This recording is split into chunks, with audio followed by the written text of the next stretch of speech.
Hazaribagh Akhil Bharatiya Congress committee के निर्देश अनुसार एक्सट्रीम बोर्ड पर जो जांच भाजपा को गलत तरीके से मिला और केंद्र के भाजपा सरकार द्वारा भारतीय राष्ट्रीय कांग्रेस एवं कांग्रेस के सभी अनुशासित इकाई बैंक खाता को फ्रीज करने के विरोध में किया बैठक। धन्यवाद।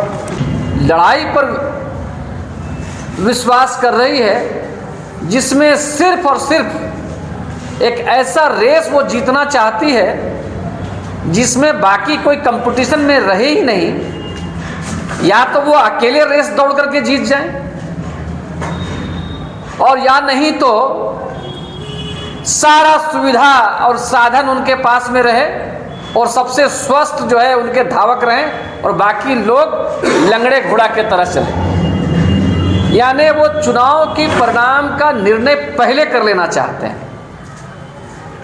आज का जो ये प्रेस कॉन्फ्रेंस में जो है मैं बहुत स्पष्ट कर दूं सबको, ताकि ऐसा नहीं कि घाल मेल नहीं होना चाहिए विषयों का। एक हम भूमिका की तरह बात कर रहे हैं। पहले हम इलेक्ट्रॉल बॉन्ड पर कैटेगोरिकली बात करने के लिए आपके बीच में उपस्थित हैं, लेकिन उससे पहले चूंकि उसकी पृष्ठभूमि जो है कि किस तरह से लोकतांत्रिक संस्थाओं को तार तार किया जा रहा है। भाई ये जिस संगठन को और जिसके नेता को इतना अदम्य विश्वास है कि 400 सीट हम लाएंगे, हम तो कहते हैं कि जितना सीट है 542 45 सब में रजिस्ट्री करवा लीजिए पहले, लेकिन हिम्मत और साहस के साथ आकर के चुनाव लड़िए। तो आप तो लड़ने से पहले जीतना चाहते हैं। चुनी हुई सरकारों को अस्थिर किया जा रहा है। कांग्रेस पार्टी जैसी गौरवशाली परंपरा वाली, नमस्कार हो गया, शुरू ही कर रहे हैं, इसके इतिहास की चर्चा करने के लिए 24 घंटे का दिन और रात भी कम पड़ जाएगा। वैसे पार्टी का आपने बैंक अकाउंट फ्रीज कर दिया है। यानी आप चाहते हैं कि एक ऐसा चुनाव हो जिसमें आपके सामने में कोई चुनौती नहीं हो, और अगर चुनौती हो भी तो सामने वाला के पास में चुनाव लड़ने का किसी प्रकार का साधन और सामर्थ्य नहीं हो। इस तरह का मजाक इससे पहले कभी नहीं हुआ। कांग्रेस पार्टी ने स्वतंत्रता के बाद में कई चुनावों में हिस्सा लिया और लगातार 60 सालों तक हमारी सरकार रही। एक आध अपवाद को छोड़ करके, लेकिन हमने कभी भी इस तरह से लोकतांत्रिक मूल्यों को कुचलने का काम नहीं किया। अब आप देखिए कि कितना दिलचस्प बात है, कितनी इंटरेस्टिंग बात है। 2004 में कांग्रेस पार्टी की सरकार आती है। कांग्रेस पार्टी को चंदा मिलता है 83 करोड़ और भारतीय जनता पार्टी को चंदा मिलता है 87 करोड़। 2009 में उसी तरह से है, 2014 में उसी तरह से है। यानी जब इलेक्ट्रॉल बॉन्ड की व्यवस्था नहीं आई सामने, उससे पहले के 2 चुनावों को ले लें जिसमें कि हमारी सरकार रही है। हमारी सरकार देश में रहने के बावजूद हमने किसी तरह का अनैतिक मूल्यों का सहारा नहीं लिया। हमने इनकम टैक्स का, ईडी का, सीबीआई का दुरुपयोग करके राजनीतिक दलों को और कंपनियों को और इंडिविजुअल को निशाना बना करके ज़्यादा चंदा लेने का प्रयास नहीं किया। अगर ऐसा होता तो 2014 में, 2004 में और 2019 में, 2014 तक, 2009, 2014, 2004 से हम सत्ता में रहते हुए हमको चंदा मिलता है कम। और भारतीय जनता पार्टी को मिलता है ज़्यादा। और उसके बाद में भारत सरकार ने ये कह कर के कि चुनावी चंदे में हम काला धन को रोकना चाहते हैं, कंसेप्ट लाया इलेक्ट्रॉल बॉन्ड का, जिसको कानूनी दर्जा पहनाया गया 2018 में। अब आप देखिए कि हमारी सरकार जब रहती है तो हमको चंदा मिलता है कम और भारतीय जनता पार्टी को चंदा मिलता है ज़्यादा। और जब भारतीय जनता पार्टी की सरकार रहती है तब आप जो है उसका फ़र्क आप देख लें, उसका फ़र्क देखें। भारतीय जनता पार्टी को कुल चंदा मिलता है 8,251 करोड़ रिकॉर्ड में 8,251 करोड़ चंदा मिलता है भारतीय जनता पार्टी को। और कांग्रेस को कुल चंदा कितना मिलता है? 1952 करोड़। और 13 अप्रैल 2024 तक अगर हम देखें, 19 से 24 तक का, तो 6,061 करोड़ चंदा मिलता है बीजेपी को और 16 और कांग्रेस को मिलता है 1422 करोड़। और उसके बाद में टीएमसी को मिलता है 1610 करोड़। ऐसा क्यों हो रहा है? अगर हमारे आरोप में दम नहीं है तो हमसे पूछ लिया जाए, हम सवाल देंगे। कांग्रेस की सरकार रहती है तो कांग्रेस को चंदा कम मिलता है, बीजेपी को ज़्यादा मिलता है। और बीजेपी की सरकार जब रहती है तो बीजेपी को ज़्यादा नहीं मिलता है, बल्कि 700 गुना 600 गुना ज़्यादा मिलता है। और उसमें क्या बात है? ऐसी ऐसी कंपनियों को चंदा उनसे लिया जा रहा है जिनके ऊपर में पहले ईडी का रेड होता है,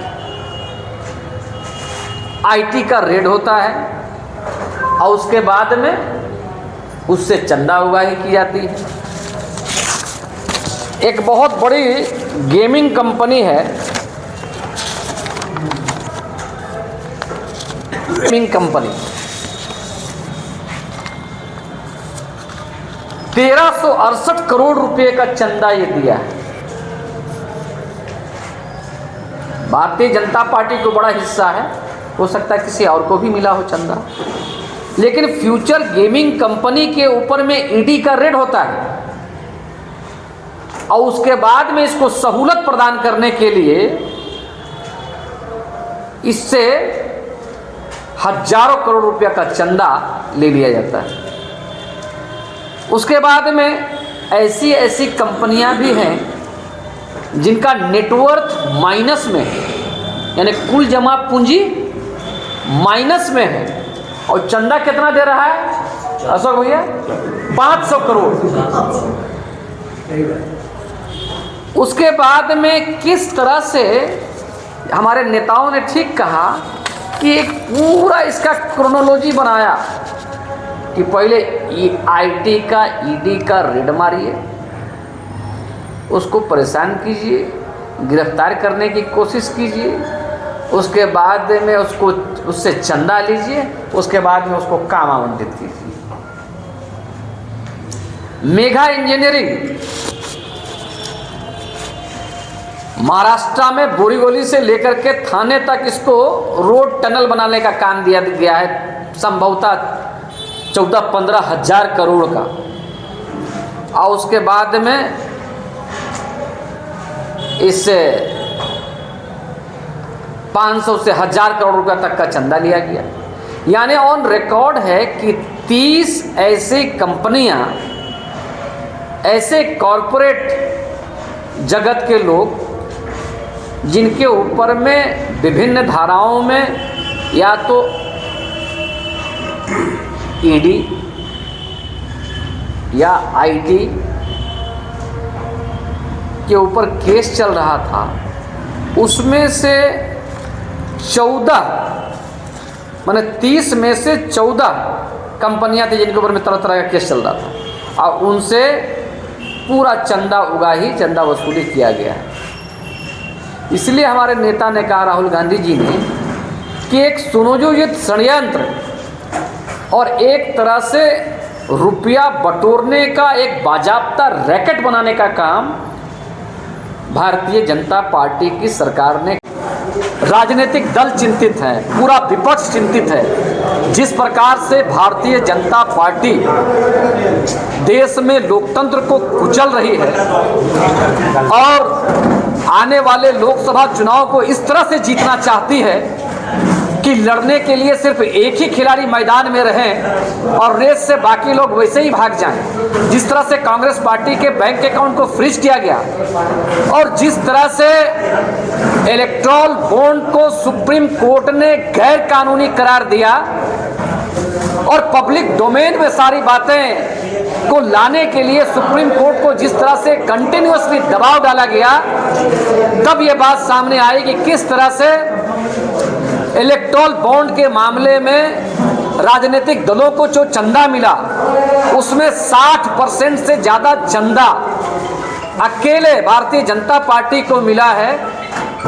और ये भी बहुत चिंताजनक बात है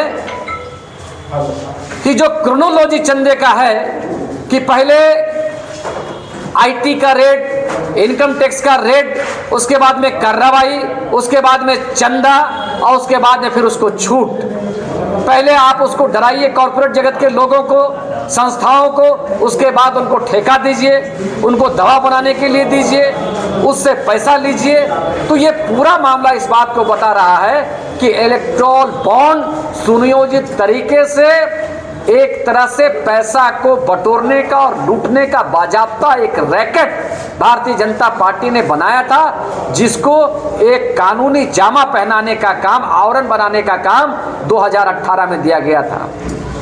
लेकिन हम बधाई देते हैं वैसे लोगों को, एसोसिएशन ऑफ डेमोक्रेटिक रिफॉर्म्स और बाकी लोग जो सुप्रीम कोर्ट में गए और लगातार 2018 से संघर्ष करने के बाद में सुप्रीम कोर्ट ने यह निर्णय दिया कि इलेक्टोरल बॉन्ड के माध्यम से जिस तरह से पैसे की उगाही हो रही है वो पूरी तरह से गलत है और उसकी एक एक जानकारी पब्लिक डोमेन में आना चाहिए। कांग्रेस पार्टी देश की जनता को, आम मतदाताओं को बताने के लिए, आम जनता को बताने के लिए प्रतिबद्ध है कि किस प्रकार से गड़बड़ झाला हो रहा था, किस प्रकार से आपके टैक्स के पैसे का मिसयूज हो रहा था। हम लोग आज लोगों के बीच में आए हैं ताकि आम जनता को जानकारी मिले। ठीक है, ये सब चीज़ हो गया, अब आप क्या करेंगे? आपकी दल जैसे इस तरह की घटनाएं तो भी गलत मान रहे हैं आप भी, अब आपका दल क्या करेगा? हम तो जनता की अदालत में हम जा रहे हैं। सबसे बड़ी अदालत जनता की अदालत होती है। हम तो राजनीति में ट्रांसपेरेंसी के कायल हैं, हम पारदर्शिता चाहते हैं। हम कोई भी ऐसा चीज़ नहीं चाहते कि आज कोई सत्ता में कल नहीं रहेगा, आज हम विपक्ष में कल सत्ता में हो सकते हैं, लेकिन इसका दुरुपयोग करके सेंट्रल एजेंसी का मिसयूज नहीं करना चाहिए, ये हम लोगों को बताना चाहते हैं। और अंतोगत्वा ये बताना चाहते हैं कि भाई इस तरह की चीज़ों को रोकने के लिए वैसे लोगों को सत्ता में नहीं लाना चाहिए जो लोग तानाशाही प्रवृत्ति के हैं। यह मुद्दा रहेगा लोकसभा चुनाव, निश्चित तौर पर बहुत बड़ा मुद्दा रहेगा। एक बात है, विरोध आप किसका कर रहे हैं? कांग्रेस को कम चंदा मिलने का या इलेक्ट्रॉल बॉन्ड? नहीं, हमारा ये नहीं करना है कम चंदा और ज़्यादा चंदा की बात नहीं। हम पूरे सिस्टम और पूरी प्रक्रिया जिस घृणित मानसिकता के तहत लाई गई थी उसका हम विरोध कर रहे हैं। हम इस बात के कायल हैं कि आप एक एक चीज़ की जानकारी कांग्रेस पार्टी से या बाकी दलों से आप ले लीजिए, लेकिन हमारा यह मानना है कि इलेक्टोरल बॉन्ड जो है ये गलत माध्यम है।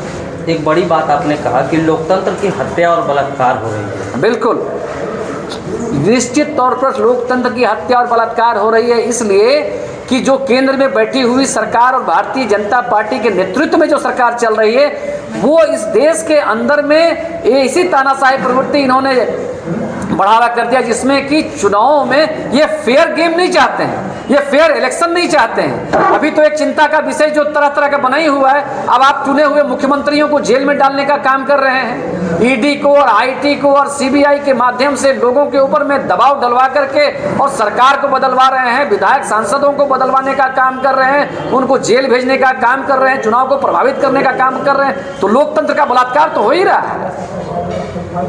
अंतिम सवाल है, केजरीवाल का जेल जाने के बाद बहुत ही दुर्भाग्यपूर्ण है।